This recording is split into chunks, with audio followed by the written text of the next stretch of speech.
매뉴얼을 드렸는데도 매뉴얼대로 하지를 않습니다. 예, 감사합니다. 요한 전도회가 또 이렇게 헌신 예배를 하게 되어 너무 감사합니다. 우리 요한 전도회 헌신 예배 드리게 됨을 축하드리고 감사합니다. 우리 앞뒤 좌우로 한번 모두 다 인사합시다. 반갑습니다. 은혜 받는 시간 되시길 바랍니다. 예. 오후 시간은 조금 피곤하고 나른하고 그럴 수 있거든요. 그죠? 그러니까 조금 더 집중을 하시면 좋을 것 같습니다. 예, 오늘은 겸손과 충성이라는 제목으로 우리 헌신 예배 말씀을 전하려고 합니다. 어떤 사람이 세워지느냐에 따라 그 조직이 활성화되고 성장하기도 하고 침체되고 퇴보되기도 하는 것을 우리가 압니다. 누가 세워지느냐에 따라서 그래서 사람이 참 중요한 것 같습니다. 평범할 때는 그 사람의 가치를 잘 모릅니다. 바람이 불고 어려움이 왔을 때 그 사람의 진정한 가치를 또 깨달을 때가 있습니다. 우리 요한 전도회가 우리 교회에서 정말로 지금은 어떻게 좀 그 숫자적으로나 영향이 적은 듯하지만 사실은 가장 왕성하게 일해야 될 그런 조직, 그런 나이대라고 생각을 합니다. 지금 나이가 46세부터 지금 55세까지죠, 그죠? 56세는 아니죠. 55세까지, 56세까지예요. 예, 그래, 그 10년 46세에서 56세까지 어떻게 보면 젊은 나이는 아니에요. 그렇지만 요즘은 젊다고 하는 시대입니다. 그러니까 우리 교회에서 가장 잘 활동력 있게 또 일하는 그런 사람들이 되어서 우리 교회가 더 활성화되고 더 성장하고 더 많이 또 하나님을 섬기는 그런 요한 전도회가 되기를 간절히 바랍니다. 예, 여러분들도 격려를 많이 해주시기를 바랍니다. 그래서 이 빌립보 교회에 대해서 오늘 나누려고 하는데, 이 빌립보 교회는 유럽 지역에서 세워진 최초의 교회입니다. 최초의 이방인 교회지요. 참 쉬운 게 아닙니다. 그런데 이 교회가 바울에게는 가장 자랑거리고 바울의 가장 기쁨인 교회이기도 했어요.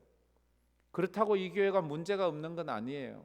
문제가 있지만 그럼에도 불구하고 바울에게 가장 보람이 있는 첫 번째 유럽에서 세운 교회이니까 첫 번째 자녀, 첫 딸은 너무 귀엽고 자랑스러운 자녀가 아닙니까? 그처럼 바울이 수많은 교회를 세웠지만 그 중에서 늘 첫 번째라는 이름을 가지고 있죠. 물론 아시아에서 세운 교회들도 있지만 그러나 외국에서 세운 그런 교회이기 때문입니다. 그 교회가 또 문제가 있고 이럴 때 바울이 이제 빌립보서 2장에 와서 하는 것은 너희들이 겸손과 충성으로 하나님의 교회를 세워라 이렇게 말합니다. 겸손과 충성으로 하나님의 교회를 섬기고 세워라. 그래서 이 빌립보 교회는 아주 건강한 교회로 초대교회들 중에서 아주 건강한 교회로 그래 세워지는 것을 우리가 봅니다. 그래서 우리 요한 전도회가 우리 교회에서 이 빌립보 교회처럼 빌립보 교회는 별명이 있잖아요, 그죠? 기쁨이 넘치는 가장 많은 기쁨이라는 단어를 쓰고 있는 성경책 중에 하나입니다. 기쁨이 넘치는 요한 전도회가 되기를 바랍니다. 그리고 겸손과 충성으로 섬기는 요한 전도회가 되기를 바랍니다. 이 빌립보 교회가 건강한 교회가 되기 위해서 가져야 할 두 가지 성품을 말합니다. 첫째는 성도가 가져야 할 성품은 겸손입니다. 다 같이 읽어봅시다. 성도가 가져야 할 성품은 겸손입니다. 겸손 참 쉽지 않아요.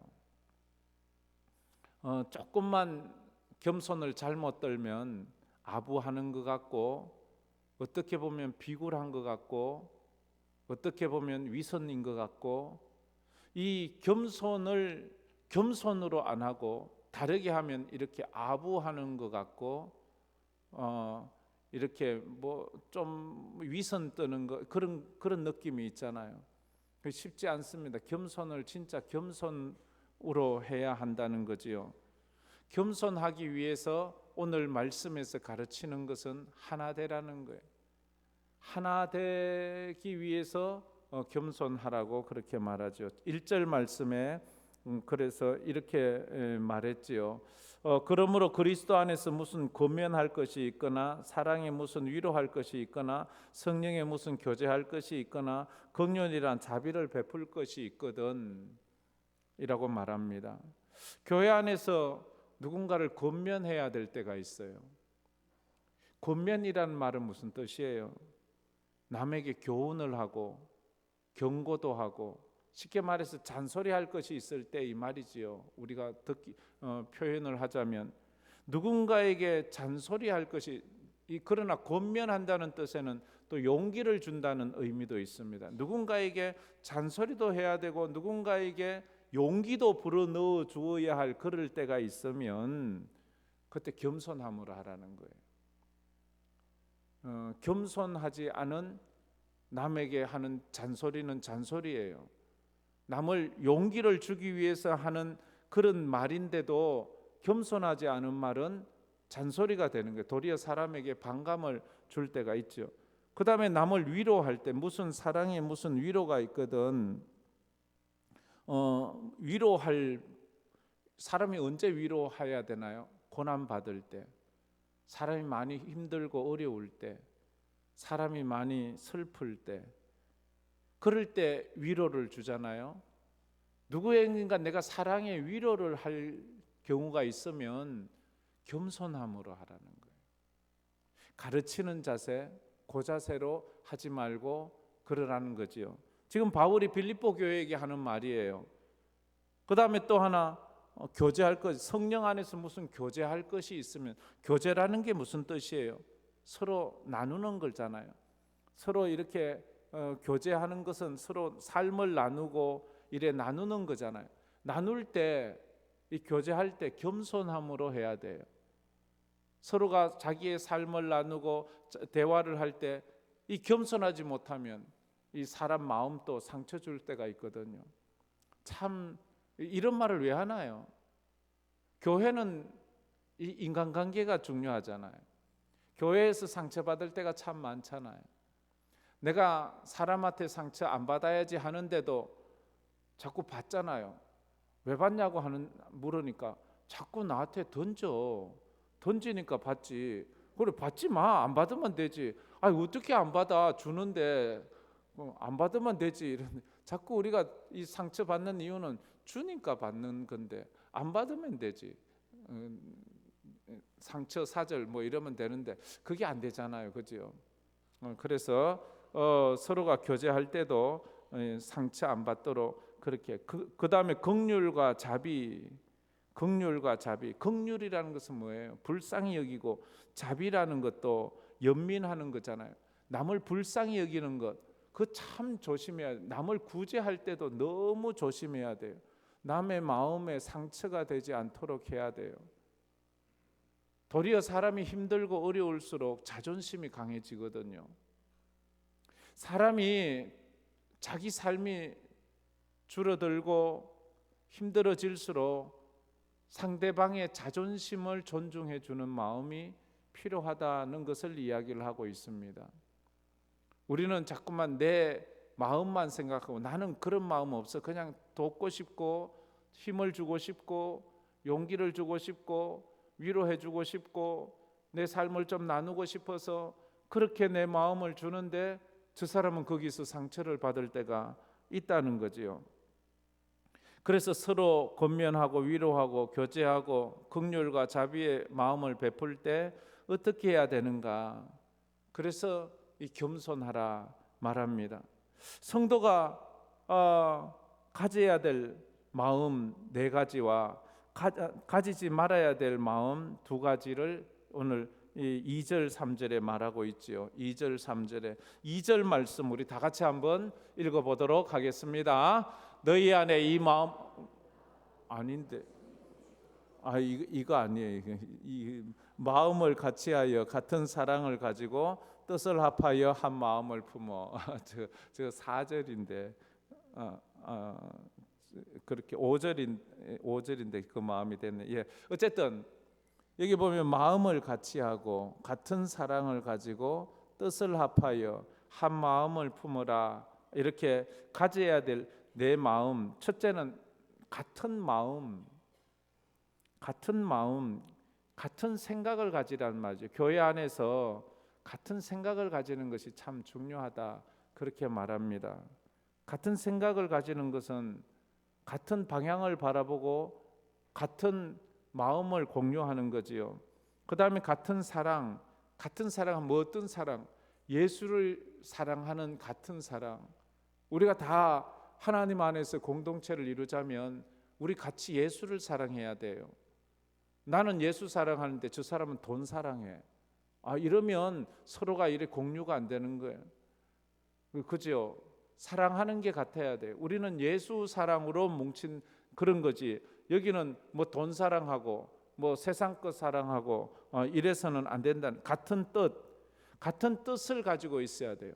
같은 뜻, 어떤 뜻? 하나님의 뜻을 이루기 위한 것. 소음이 있고 아름다운 음악이 있잖아요. 소음과 음악의 차이가 뭐예요? 음악은 화음이 되는 거고 소음은 화음이 없어요. 그냥 막 아무렇게나 그냥 들그럭 하는 거지요.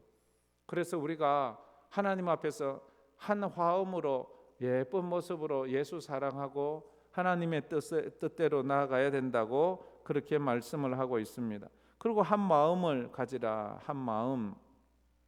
이것 또한 이 한 마음은 하나님의 교회를 세우는 그런 한 마음, 예수님의 마음이지요. 그리고 가지지 말아야 될 마음이 3절에 있습니다. 3절에 우리 3절 말씀 다 같이 한번 읽어보겠습니다. 아무 일에든지 다툼이나 허용으로 하지 말고 오직 겸손한 마음으로 각각 자기보다 남을 낮게 여기고. 가지지 말아야 다툼이나 허용, 저 마음을 가지지 말라. 다툼은 뭐예요? 다툼, 교회 내의 당파. 빌립보 교회에 아주 대표적인 문제가 있는 것은 다툼이에요. 유두고와 순두계라는 이 두 여인이 이 당을 짓게 되었고 그것 때문에 갈등이 생기게 되었어요. 교회 안에서는 당파가 없어야 돼요. 우리에게는 오직 하나, 예수당만 있어야 돼요. 예수만이 서 있어야 되는데, 그래서 다툼이 없어야, 허영, 두 번째 허영이 없어야 된다고 말해요. 허영, 허세, 헛된 명예, 이런 비열한 야망, 이런 것들이 없어요. 교회 안에서 우리의 야망은 뭔가요? 우리의 비전은 뭔가요? 오직 예수뿐이잖아요. 교회 안에서 우리가 가져야 되는 명예는 오직 예수, 십자가, 면류관뿐이에요.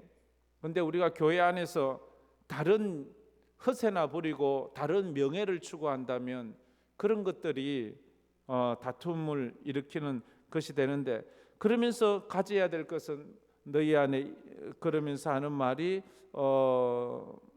겸손함을 가지라고 하죠. 오직 겸손한 마음으로 각각 자기보다 남을 낮게 여기고. 겸손한 마음. 이 겸손이 무슨 뜻인가요? 겸손이라는 뜻은 나를 남의 밑에 내려놓는 거예요. 남을 나보다 더 낮게 여기는, 좋게 여기는 거지요. 이 발음을 잘해야 돼요. 남을 나보다 낮게 여기고, 이렇게 하면 이게 다툼이 나는데, 남을 나보다 낮게 이렇게 높이는, 좋게 여기는 말이죠. 여기 3절 말씀입니다. 자, 3절 말씀 우리 다시 한번 읽어보도록 하겠습니다. 아무 일에든지 다툼이나 허용으로 하지 말고 오직 겸손한 마음으로 각각 자기보다 남을 낮게 여기고, 낮게, 더 좋게 여기고 라고 이렇게 말해야 돼. 참 쉽지 않아요. 나도 이래 하다 보면 남을 조금 칭찬하고 높이는 데는 인색하고, 남을 비판하고 판단할 때는 조금 좀 이렇게 좀 더 과하게 하고, 이런 성향들이 우리에게 누구에게나 있잖아요. 그래서 우리는 남을 더 나보다 낮게 여기지 말고 낮게 여기고. 자, 이건 연습을 자꾸 해야 돼요. 자, 옆에 사람 보고 이렇게 말했어요. 나보다 더 잘생겼습니다. 이렇게 얘기해요. 자, 시작. 나보다 더 이쁘십니다. 아이, 솔직하게 얘기해. 자, 나보다 더, 최윤우 장로님 그렇게 얘기했죠, 그죠? 내가 더 잘생겼습니다. 이렇게 하지 않을까? 쉽지 않아요. 여자들 나보다 더 날씬하네. 이 말 잘 안 나와요. 그쪽 말 하셨어요? 예, 아는 사람 있어요? 나보다 더 예쁘십니다. 나보다 더 멋지십니다. 오늘 좋은 일 있으신가요? 왠지 모르게 멋져 보이네요. 내가 갑자기 안경을 어디에 뒀는지 모르겠어요. 아까 점심시간에 그걸 한참 찾고 있는데 에베네셀에서 저에게 왔어요. 이 견과류를 하나 들고. 왜? 이러니까 스승의 주일이라고 우리가 목사님께 대표로 견과류 하나 주려고 왔습니다. 그래서 몇 명이 왔어요? 한 6명이 왔어요. 근데 이래 보니까 오늘따라 다 너무 예뻐 보이는 거야. 왜 이래 예뻐 보이는데? 이러니까 거기에 정환 집사님, 목사님 안경 안 꼈잖아요. 이렇게 안경을 뭐든지 한참 못 찾았어요. 그래서 안경을 한번 벗으니까 참 이뻐 보이더라고요. 자, 그래 그런 것도 또 필요해요. 남을 좀 이래 낮게 여긴다는 게 그게 쉽지 않아요. 요즘 선거철인데 어쨌든 남을 끄집어 내리려고 하지, 남을 좀 이래 높이려고 하는 것은 잘 없잖아요. 인간의 그 본성을 우리에게 보여주는 것 같습니다. 남을 더 낮게 여기는, 낮게 여기자면 내가 그 사람 밑에 들어가야 되잖아요. 내가 그 사람 밑으로 들어가는 게 겸손한 거예요. 어쩌면 자기 비하를 해야 될지도 몰라요. 우리 예수님이 그랬어요. 예수님이 누구한테 꿀려요? 하나님이신데. 예수님이 누구하고 해서 능력이 부족해요? 하나님이신데. 그런데 그분은 겸손하셨어요. 자기는 가난해졌고 자기는 낮아졌어요. 신분으로도 경제적으로도 학식으로도 세상 모든 것으로 낮아지셨어요. 그게 예수님이셨어요. 그래서 우리가 한번 자기를 더 낮추는 그런 마음이 있어야 돼. 우리 요한 전도회가 더 서로를 존중하고 자기를 더 낮추는 그런 은혜가 있었으면 좋겠습니다. 그래서 앤드루 머레이가 이런 말을 했죠. 전에 제가 이런 말을 한번 했는데, 겸손은 기독교 최고의 덕목이다. 다 같이 읽어봅시다. 겸손은 기독교 최고의 덕목이다. 기독교를 사랑의 종교라고 말합니다. 그런데 그 사랑은 기독교의 꽃이지요. 그 기독교의 꽃인 사랑을 꽃피우기 위해서 예수님은 겸손하셨어요. 예수님이 십자가에서 사랑을 나타내기 위해서 겸손함으로 십자가에 못 박혀 죽음으로 그가 그 사랑을 나타냈지요. 그래서 사랑이 기독교의 꽃이라고 한다면 겸손은 그 사랑을 꽃피우는 기독교의 뿌리입니다. 우리가 겸손함으로 내 인생의 뿌리를 내리면 내 삶이 예수님의 사랑으로, 십자가의 사랑으로 사람들, 야, 당신을 보니 예수님을 보는 것 같네요. 당신은 아무 말을 하지 않았어도 내가 보니까 교회 다니는 사람 같네요. 교회 다니지 않고는 이렇게 할 수 없거든요. 사람이 착한 사람하고 믿음의 사람은 다른 거예요. 착한 사람이 있어요. 진짜 착한 사람들이 많습니다. 남을 잘 도와주는 착한 사람도 많습니다. 그들의 삶과 기독교인들이 믿음으로 하는 것은 달라요. 자기 의로 하는 것과 믿음으로 하는 것은 달라요. 내 의로 하는 것은 어느 한계가 있어요. 어느 한계치가 있어요. 그러나 믿음으로 하는 데는 한계가 없어요. 왜? 예수님의 사랑은 한계가 없는 사랑이에요. 한계가 없어요. 사람이 착할 때는 끝까지 착할 수 있죠. 그러나 자기가 어느 정도까지 손해를 보지만 끝까지 자기의 삶을 다 희생하지는 못해요. 그러나 예수 안에서 믿음으로 하는 것은 예수님을 닮아 자기 인생을 끝까지 다 헌신할 수 있는 것이 그게 차이다 하는 것입니다. 바울은 예수님의 삶을 한마디로 요약할 때에 사랑이라고 말하지 않았어요. 겸손이라고 말했어요. 기독교를 말할 때 사랑의 종교라고 말하는 것을 넘어서 이제 우리는 겸손한 종교임을 알아야 돼요. 마태복음 11장 29절에 예수님이 이렇게 말씀했지요. 다 같이 읽어봅시다. 나는 마음이 온유하고 겸손하니 나의 멍에를 메고 내게 배우라. 그리하면 너희 마음이 쉼을 얻으리라. 예수님이 말했어요. 나는 마음이 온유하고 겸손하다. 나는 사랑이 충만하다. 내게 배우라. 이 말씀 하지 않으셨고요. 예수님께서 나는 마음이 온유라는 게 무슨 뜻이에요? 온유는 외유내강이라는 뜻이에요. 외유. 밖으로 나타나는 것은 부드럽지만 속으로는 아주 강한 사람.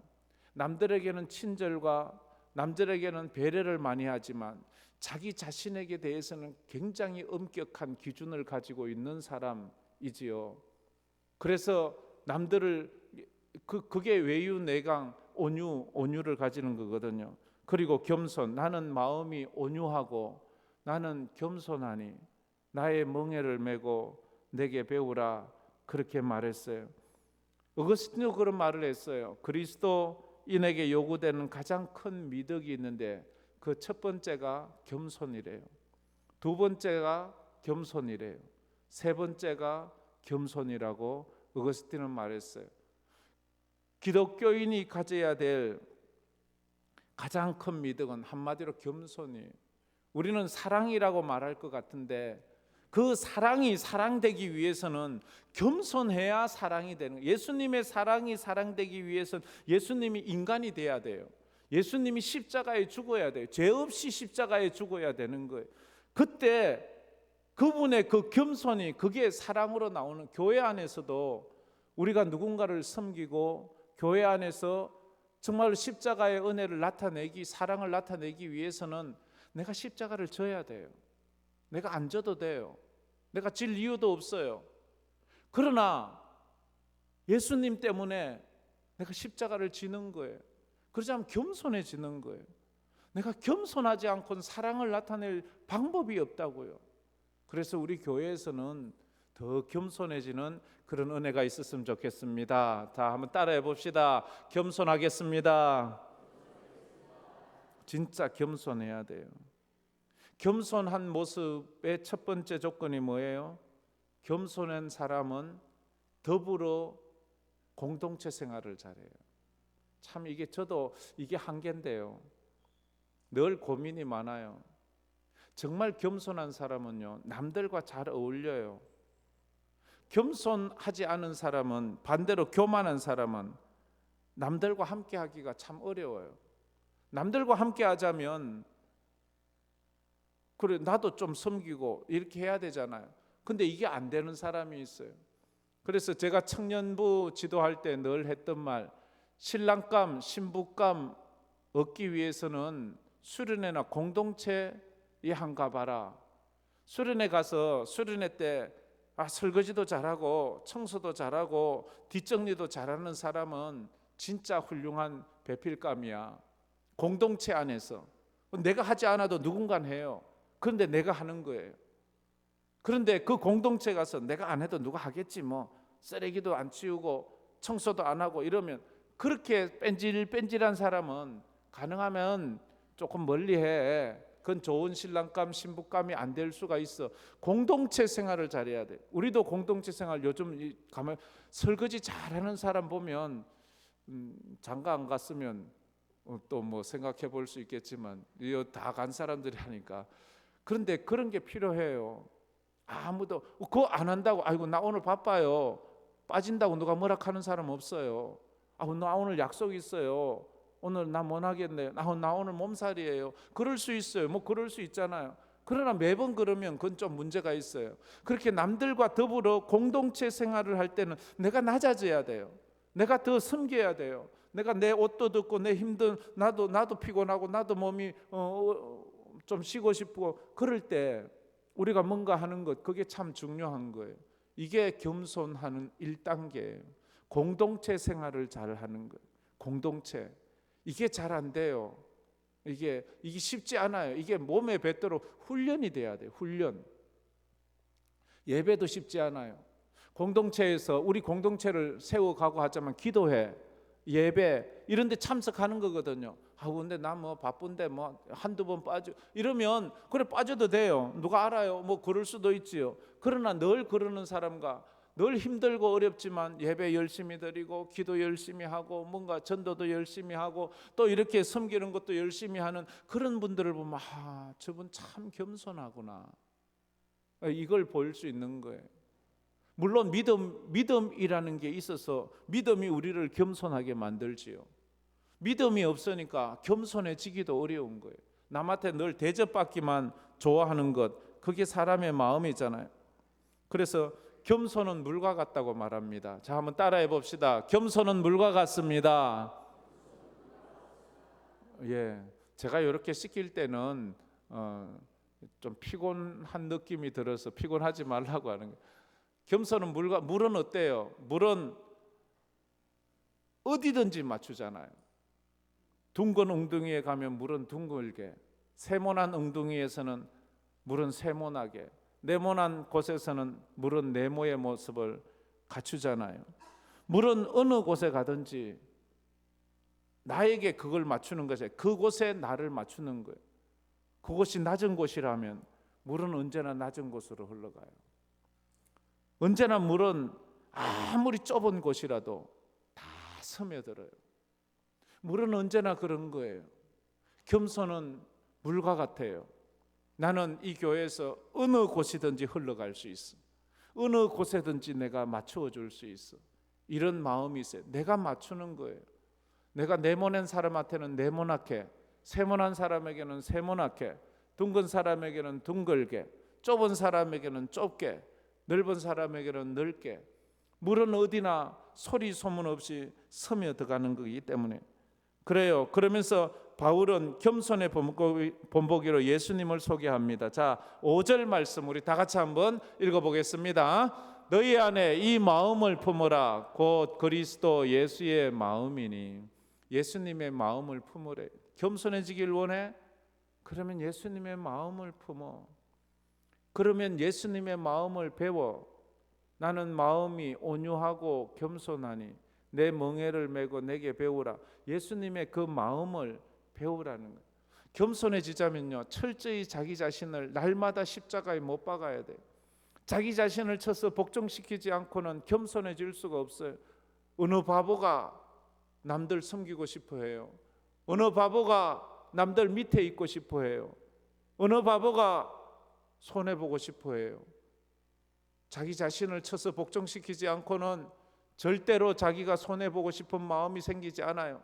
그런데 예수 믿고 나서 예수님의 그 큰 사랑을 받고 나면 나도 주님처럼 그래 살아야지. 나도 주님처럼 한번 남을 위해서 희생도 해봐야지. 나도 주님처럼 남에게 아무런 보상도 없이 한번 남을 섬겨봐야지 하는 그런 마음이 생기는 거예요. 가끔씩 보면 무명으로 큰 헌금을 하시는 분들이 있습니다. 뭐 그래도 좀 제법 가끔은 그래서 알아서 물어봐요. 왜 그래 무명으로 하세요? 하면 나도 한 번쯤은 그러고 싶어요.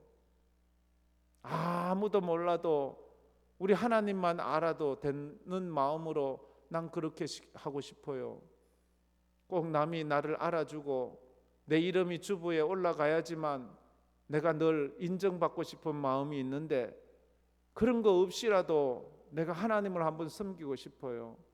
어떤 사람은 아무도 없는 데 와서 기도하고 아무도 없는 데 와서 화장실 청소를 하고 가시는 분들도 있어요. 그러면서 내가 혹시 보면 모르는 척 해주세요, 얘기하지 마세요 이렇게 말해요. 자기가 훈련하고 있는 거지요. 남이 나를 칭찬하지 않아도, 남이 나에게 박수 쳐주지 않아도 내가 하나님의 교회를 섬길 수 있는가? 이건 굉장히 중요한 문제입니다. 쉽지 않아요. 쉽지 않아요. 나조차도 그런 적이 있어요. 내가 분명히 헌금을 했는데 왜 내 이름이 없어요? 서운하더라고요. 근데 이제 그걸 좀 초월해야죠. 우리가 하나님 한 번만으로 만족할 수 있는 것. 두 번째로 성도가 가져야 할 성품은 충성입니다. 다 같이 읽어봅시다. 성도가 가져야 할 성품은 충성입니다. 그래요. 겸손한 사람이 이제 그 다음 단계로 가는 것이 충성입니다. 그 충성에 대해서 오늘 6절부터 8절까지 이렇게 말하고 있습니다. 6절부터 8절 우리 다 같이 또박또박 다 같이 한번 읽어보겠습니다. 그는 근본 하나님의 본체시나 하나님과 동등됨을 취할 것으로 여기지 아니하시고 오히려 자기를 비워 종의 형체를 가지사 사람들과 같이 되셨고 사람의 모양으로 나타나사 자기를 낮추시고 죽기까지 복종하셨으니 그 십자가에 죽으심이라. 그대로 놔둬보세요. 한번 쭉 보면 우리 잘 알지만 그는 근본 하나님의 본체시나, 이 말은 하나님이란 말이지요. 그는 근본 하나님이셨으나 하나님과 동등됨을 취할 것으로 여기지. 하나님과 동등됨. 그래서 어떻게 오히려 자기를 비워 종의 형체를 가져 사람들 성육신 하셨지요. 예수님이 사람이 되셨잖아요. 사람이 된 것으로 만족하지 않고요, 사람으로 나타나 자기를 더 낮췄어요. 죽기까지 복종하셨어요. 그 십자가의 죽으심이, 이것을 성경은 충성이라고 말합니다. 충성이라는 것은 끝까지 하는 것을 말하죠. 성경이 말하는 충성은 신실한 거예요. 신실하신 주님이라고도 말하죠. 신실이라는 뜻은 무엇인가 하면 변함이 없다는 거예요. 변함이 없다는 말이 신실하다. 저 사람 참 신실해. 저 사람은 정말 신실해. 이 말은 저 사람은 변함이 없어. 눈이 오나 비가 오나 뭐 아프나 힘들으나 언제나 변함이 없어. 참 이건 하나님의 은혜를 받지 않고는 어려운 거예요. 사람이 착한 마음만 가지고 할 수 있는 게 아니에요. 하나님의 은혜 받지 않고는 할 수 있는 게 아니에요. 그래서 이 신실함이라는 게 충성하고 어근이 같아요. 충성된 사람은 어떤 상황에서도 어떤 때에도 변함이 없는 거예요. 믿을 수 있는 사람, 저 사람은 충성된 사람이야. 저 사람은 충신이야. 그 사람은 어떤 때든지 나라를 위해서, 왕을 위해서 헌신하는 사람이잖아요. 자기 목숨을 바쳐 신실함을 나타내잖아요. 예수님이 신실하셨잖아요. 하나님께서 너 인간이 좀 되거라. 예, 인간이 되어. 너 십자가에 좀 올라가거라. 예. 끝까지 죽기까지 복종하셨어요. 그래서 충성이라는 것은 신실함, 변함이 없는 거예요. 고린도전서 4장 2절에 말하지요. 맡은 자들에게 구할 것은 충성이니라. 하나님께서 우리 맡은 분들에게 구하는 게 충성이 뭐라고? 신실함이라고 했죠. 신실함이 뭐예요? 변함 없는 거라고 했죠. 변함 없는 걸 하나님은 우리에게 충성이란 단어 쓰지 마세요. 그냥 변함 없기를 바란다 이렇게. 자, 한번 따라해 봅시다. 하나님은 변함 없기를 바랍니다. 더워도 추워도 비가 오나 눈이 오나 바람이 부나 내 삶이 이러나 저러나 내 기분이 이러나 저러나 변함이 없어야 돼. 이래 보니까 우리 요한전도에는 그런 것 같아요. 우리 회장님이 참 훌륭하세요. 아유 참 정말 훌륭해요 진짜지. 이 분위기 메이커도 되고 피스 메이커도 되고 참 저런 성격이 저는 참 부럽고 그렇습니다. 그래요. 이 변함 없어야지요. 믿음과 충성을 우리가 보석 중에 금에 비교합니다. 믿음도 점검 같은 믿음이라 말하잖아요. 충성도 금 같은 충성이라고 말해요. 왜 금에 비교해요? 금은요 변하지 않는다고 하잖아요. 그 성질 자체가 변하지 않아요. 금은 아무리 뜨거운 불에 넣었다 빼도 똑같고 차운 데 넣었다 빼도 똑같고 그래서 그게 금이 보물이 되는, 보석이 되는 거예요. 만약 변한다면, 금이 변하는 것이라면 그건 더 이상 금이 아니에요. 금이라서 변한 게 아니라 금이 아니라서 변한 거예요. 우리 믿음이 변한다면 그 믿음이 그건 제대로 된 믿음이 아니란 거예요. 그래서 변하는 것은 금이 아니듯 변하는 것은 진정한 믿음이 아닌 거예요. 진정한 충성도 아닌 거예요. 그래서 제가 한 번씩 늘 하는 말이 있지요. 충성을 하다 말면 아부가 되고 아부도 끝까지 하면 충성이 된다. 제가 저거 늘 한번 몇 번 말했는데 처음 듣죠. 전에 한번 들었어요? 예. 저 정도는 암송을 해야 돼요. 다 같이 한번 읽어봅시다. 충성을 하다 말면 아부가 되고 아부도 끝까지 하면 충성이 된다.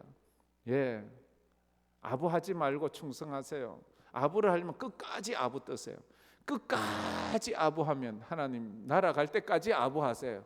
그러면 하나님은 그것을 충성이라 보실 거예요 아마. 근데 문제는 우리가 가다가 바뀌잖아요. 그러면 그건 충성이 아니었어요.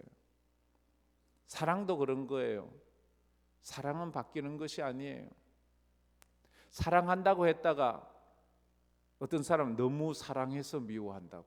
그건요 처음부터 사랑한 게 아니에요. 그건 말장난하는 거예요. 정말 사랑은 바뀌는 게 아니에요. 그 근본이 뭐라고요? 겸손에서 온 거예요. 겸손이 끝까지 겸손한 사람은 겸손이라는 뿌리에서 나오는 사랑은 변하지 않아요. 겸손에서 나오는 충성은 변하지 않아요. 겸손하지 않으니까 열심히 겸손하다가 어느 순간에 뭐 나만 하나? 뭐 나밖에 없어? 뭐 나만 자꾸 손해봐? 이런 겸손한 마음이 싹 사라지면 그만 시험이 드는 거지요. 그래서 은혜 받아야 돼요. 내 노력, 내 착한 마음으로 이것을 하려고 하지 마세요. 내 착한 마음은 안 돼요. 인간은 어쩔 수 없어요. 착한 마음으로 하려고 하지 말고 믿음으로 하려고 하세요. 믿음으로 해야 끝까지 가고 신실한 사람이 되기 때문입니다. 에베소서 6장 6, 7절 말씀, 6절 7절 말씀에 이렇게 말하지요. 다 같이 읽어봅시다. 눈가림만 하여 사람을 기쁘게 하는 자처럼 하지 말고 그리스도의 종처럼 마음으로 하나님의 뜻을 행하고 기쁜 마음으로 섬기기를 주께 하듯 하고 사람들에게 하듯 하지 말라. 예, 그대로 한번 두면요.